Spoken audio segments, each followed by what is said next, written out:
London police have set up a special unit to combat such crimes against kids. Private organisations are also helping as well. We're joined now by Debbie Ario, who's a founder and executive director of Africans Unite Against Child Abuse. It's a charity that promotes the rights and welfare of African children in the UK and here and in Nigeria. Let's talk about the issue here. What's the scope of the problem here? Well, this is a growing problem here in the UK, Becky. And I mean, you've quite rightly mentioned Christy Bamo. We had a case last year, but since Christy's case, we've seen at least 2 or 3 other cases across the country. So it's a growing problem. Who's responsible?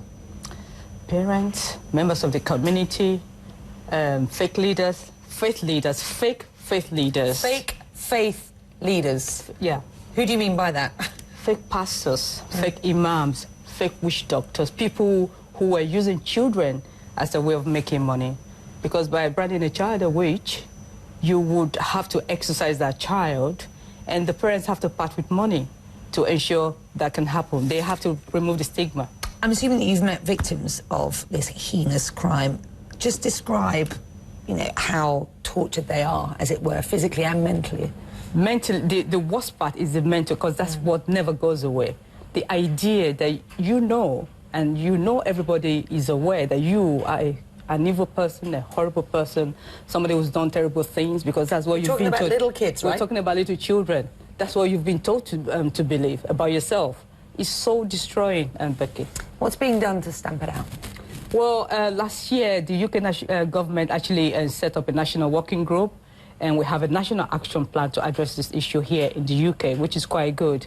And the different things that people have signed up to actually achieve in order to help address this problem. So, for example, issues around raising awareness within communities where children are most likely to be affected, and also doing work with faith groups in order to help them to combat this problem. I guess the first step is breaking the silence, isn't it?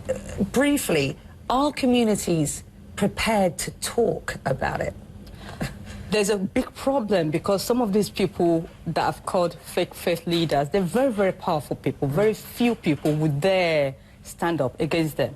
And that's one of the reasons why we're saying that the government needs to actually make it illegal to brand children as witches, because that will empower people to stand up, because there's a law against it.